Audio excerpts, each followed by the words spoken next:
What do you do after you finish playing badminton? Go straight home?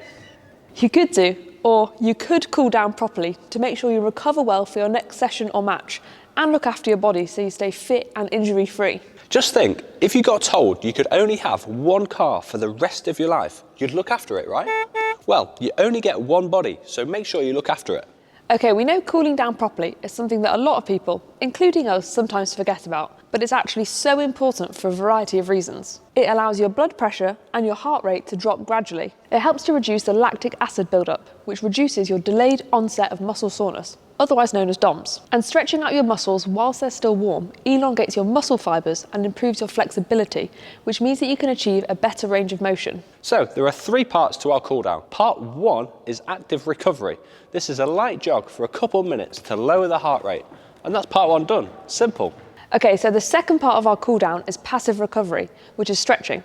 Now there are hundreds of stretches you can do, but we're going to show you 6 of what we believe to be the most important for badminton players. First up is our lower back, and to do this stretch, you should lie on your back, bring your knee up and across your chest, and with your opposite hand, gently pull your knee towards the floor. This is so important as a tight back not only leads to other back injuries, but it also causes injuries in many other areas of your body, like your quads and shoulders.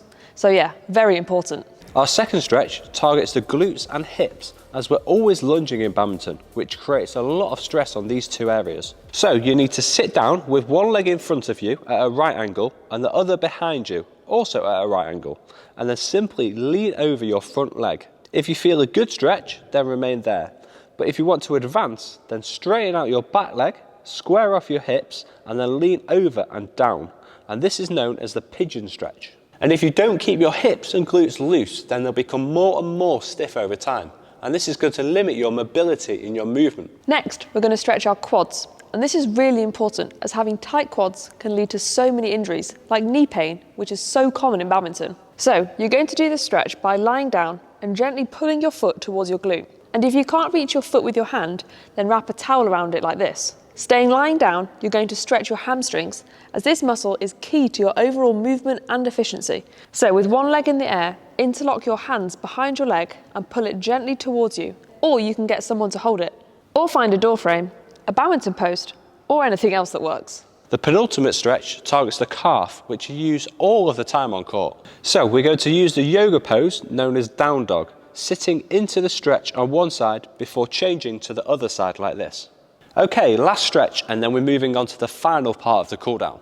So we often find after playing a lot and hitting lots of smashes, our shoulders are always the first thing to tighten up.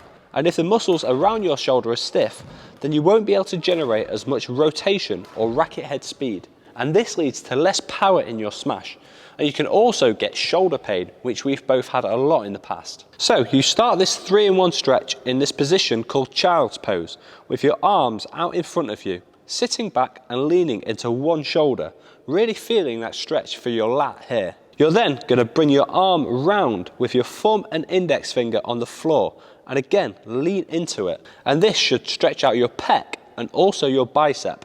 After you've done that, you're going to bring your arm through and stretch out the back of your shoulder. And whilst doing this, you should also feel a stretch through the lat in your opposite arm. So here are our 6 stretches, and it's widely researched that to get the benefit out of stretching, you should do each one for between 30 and 40 seconds. We'd suggest that you do these daily, and if you feel extra stiff in a certain area, then you can repeat that stretch.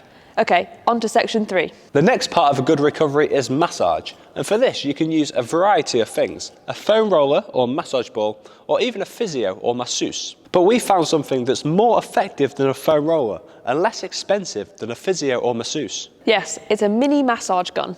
We take this everywhere. It's absolutely amazing for targeting any main muscle groups or tight areas that we want to keep loose. We mainly do around our shoulders and neck, quads and calves, and I think the best thing about these is that it doesn't hurt, unlike a foam roller. So we've got a few more things that are essential for your recovery. First up is nutrition and hydration. Being dehydrated by just 2% can negatively impact your performance by up to 10%, so it's critical to rehydrate, replenishing the nutrients and salts lost through sweating. It's also really important to refuel after exercise in this all-important 30-minute period with something like a banana. And if you want to learn more about badminton nutrition, we've actually done a whole class on our website diving into this topic. We'll include a link in the description below. It's important to mention that you can do more than just this to aid your recovery, such as ice baths or improving your sleep. But this is a video on the cool down and not just general recovery. And remember, this is just a guide and everyone's body is different, so you might need or want a slightly different approach. And now you've learnt the perfect cool down, but you're wondering how you should warm up properly, then you can check out last week's video, which we'll link here for you. And don't forget to cool down properly, give the video a like, smash the subscribe button if you haven't already, and get into those good habits of cooling down properly so you can still be playing our incredible sport when you're 100 years old. Bye.